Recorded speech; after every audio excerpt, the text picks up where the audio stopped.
Hi there, welcome back to my channel. Today I have another installation of the Struggle is Real series, which is the collab between my Los Angeles-based colleague Lesley Logan of Profitable Pilates and myself. And today on the Struggle is Real, we have a really big topic. And I don't mean that in a snarky way in any way, but today we're going to talk about strategies and just the struggle in using your bottom or your seat in Pilates. Your seat and the muscles of the bottom are really part of your powerhouse, but I know there's a lot of thoughts on how and if one should use the muscles of the seat in the Pilates exercises. And today I'm going to present some sort of common sense arguments for why the seat is a great muscle group to cultivate and what it can do for your workout. And I'm also going to hit a couple different ways to start working on finding exactly the part of the bottom that we're looking for. So we're going to do one way to find it, just a little kind of standing sort of foot exercise kind of way, and then we're also going to use a bit of the footwork on the reformer to work on finding the seat. And we'll talk about a couple other things around the studio as well. So maybe in your training, using your bottom was not emphasized, or you were told not to use your bottom, or maybe you were told to squeeze in a way that kind of everything worked or nothing worked. So let's talk about the back and what's going on there in my understanding and why you care about using your bottom. So please know I am not an anatomist. I'm going to speak in just kind of pedestrian sort of words about what's happening in the muscles and in the back. Okay, so if, let's say, here I am standing and the bottom is pretty much at the end of the back, and in Pilates, you're really using a lot of the muscles of the upper stomach and the lower stomach. And if you think of sort of like the bony landmarks that occur between the shoulder and the hips, with the bottom we have the hips, the tailbone, and with the upper stomach we have the base of the rib cage. And so if you can imagine that your lower back which is not a bony landmark, it's lots of muscles with just the spinal column in the middle. And if you can imagine that the lower back is acted upon by the muscles that encourage the tailbone to reach down, so the muscles of the underside of the seat, and you know, it might very well be low back muscles, you know, maybe it's not a gluteal muscle, but it is the muscles that kind of make the tailbone reach down. And the rib cage, which usually in Pilates, you know, this likes to be out, which compresses the rib cage here. Whereas if the rib cage can stay lifted in the back, it can also oppose the downward reach of the tailbone. And so in this way, between the rib cage lifting and opening in the middle back and the tailbone reaching down to continue opening the low back from the other end, that's what's really going to make the low back supple, give it a stretch, and keep it really nice and mobile. And so the part of the bottom that we're looking for is really not the part up here that you can kind of like squeeze together and push forward and all of that kind of stuff. That's not so great for your back. So if you were told that sometimes using the bottom can compress the back, that's kind of the action that they're talking about. So if you can imagine the exercise on the reformer, I have a reformer right here, I could just get on the reformer. Chest expansion. This is a prime example of sometimes the bottom doing too much, you know, thrusting hip action, which kind of compresses this rather than using it to lengthen the back, the bottom, and the top of the thigh. Okay, so if that is the part of the bottom that we're after, how do we begin to target that muscle, those muscles? And I just want to say that from a common sense point of view, if this is a topic where the bottom has been, de-emphasized or you know, for some reason you should not use it, that sort of thing. Common sense tells us that the gluteal muscles are a large muscle group. No matter who you are, I mean, your bottom is large, but they are big muscles and they propel you across the room. Like, you can't sprint or run without them. So I find it strange that you would try to do a movement discipline without engaging the muscles there. And remember, we're after balanced musculature. So we don't want everything to work in the booty and nothing else to work. We want to have every muscle in the body doing its share so that everything works, nothing works too much, and nothing gets a free ride. So, which brings us to our very first Pilates exercise on the reformer, and perhaps in our Pilates lives, the footwork. Isn't it all, it always comes back to footwork. And I am not footwork's biggest fan. However, there are tweaks you can make to the footwork exercise, and there are places you can visit elsewhere in the studio to do the footwork exercise that are going to really speak to that part of the bottom that we're after. So, I usually do the footwork on 3 springs, and let's start with 3 so that then you can feel the difference.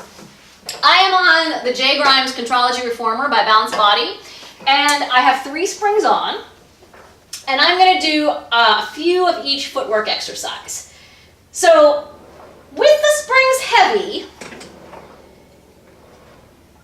especially if you're used to using your legs, or if they like to work, or if you know that your bottom doesn't like to work, sometimes more springs is going to make the muscles that are ready to help take over a little bit. So, I'm going to suggest, let's go down to 2 springs.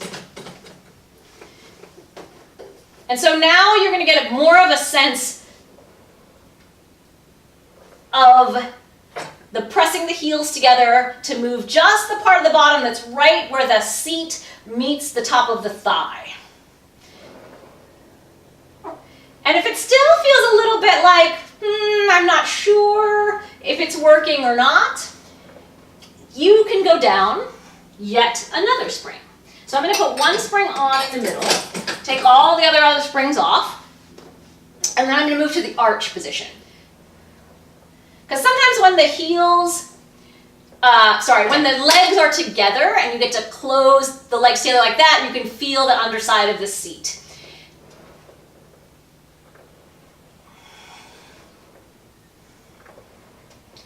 And then the glorious part is when you get to actually be on the heel. Because then you can really push into the heel, and on 1 spring, like, nothing really can save you except your butt. Oh, maybe the carriage won't even close. Okay.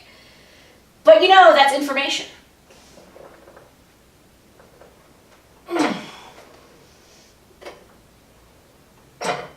And this is reminding me, I know I sort of aborted the footwork before we got to the tendon stretch, but those are the ones where you get to push on the bar that are, I find, to be the most helpful. On as little spring as you can stand. Start with 2. 1 is doable as well, but see what happens on 2.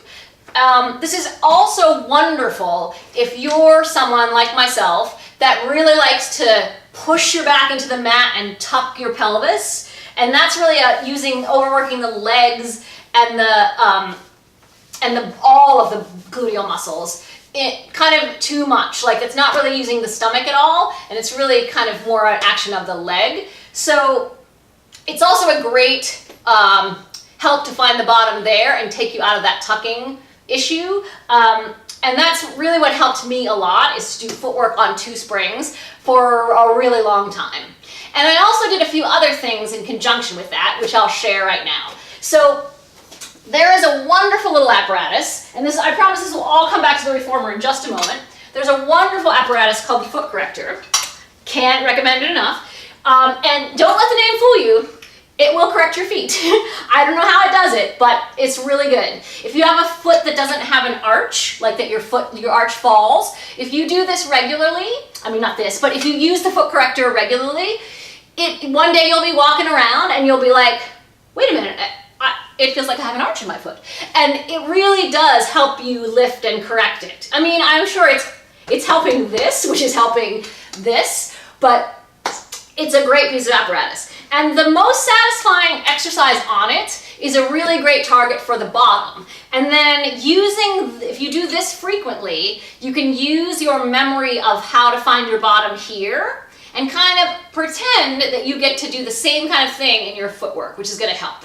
So the exercise of the foot corrector, and you can have something to hold on to or to balance. The ball of your foot is going to be on the long end of the foot corrector, and the heel is going to be right on the top. And you're just going to try to lift up your stomach, and the more you can lift, the more the underside of the bottom might reveal itself to you, and you're just going to try to lift up so much that you can kind of press on your heel a little bit. And I find that if you're new to the foot corrector, this is the one that makes kind of the most sense at first. The others are sort of a little bit like, I don't know what I'm doing, do I push, do I lift? But this one I feel like you can kind of imagine that you're, double leg pull. Reach to your foot corrector, reach up in the air, and then unpress the foot corrector. And if you do that, it's basically giving you something.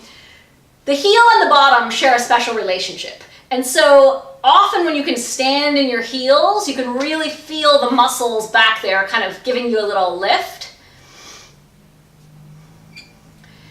And so now, once you have that in there, we can kind of imagine the heel when it's not on the foot bar, that you can kind of imagine that if you were standing on it, this would have something to communicate with. I'm going to move this.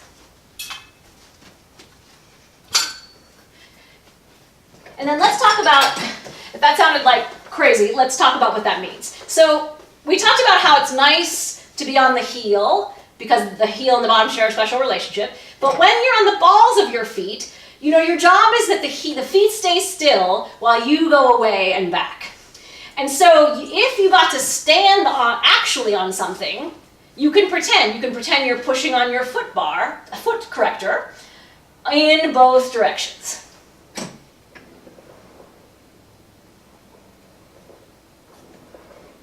And then your feet stay still and your bottom works. Yay! Here too.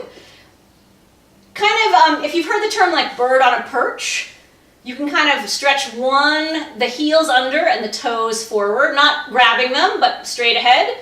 And then again, as though you got to push on your foot corrector in both directions.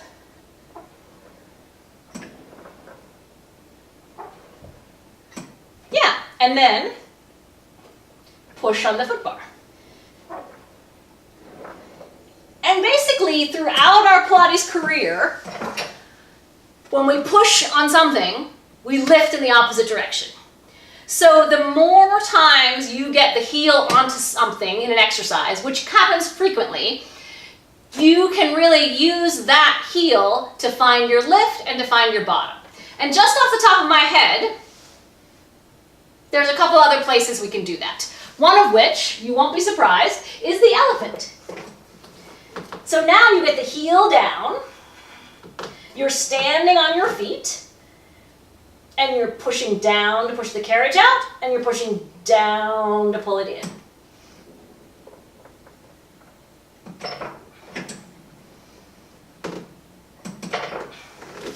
And I know you're going to tell me this is the same exercise, but now also, in the tendon stretch, you can apply it just like your footwork.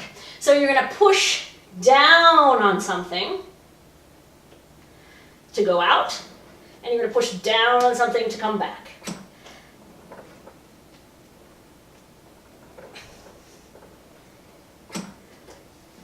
So see what you think. You've got a couple things to play with, the foot corrector, the footwork on the reformer.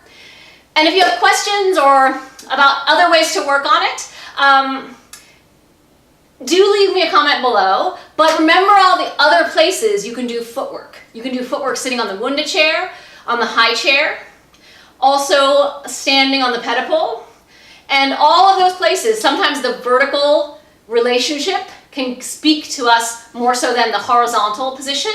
So those are really good places too.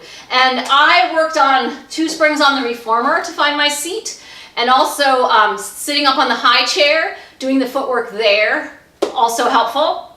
And thank you so much. And I have to say, when Lesley and I were talking about this topic, and that we should really make it a struggle is real video because the struggle is so real. We both felt very underqualified to talk about finding your bottom because we both are on the road to finding it, you know, ultimately in every exercise. So I feel like we were just like, well, I just found my bottom last year. I don't know if I can talk about it yet. But I say persevere, and the Pilates, the wonderful thing about Pilates is that the journey never ends. And so have a good time on the journey. And you know, when you use your bottom, celebrate. Thank you so much. I will talk with you soon. And do leave me a comment below if you have other questions or other exercises that might help work on cultivating the seat in the correct manner. And if you'd like to be a subscriber but you're not one, do click the red subscribe bar and the bell icon. If you click that, it will alert you by email every time I publish a new video. Thank you so much for watching, and I will see you later. Bye!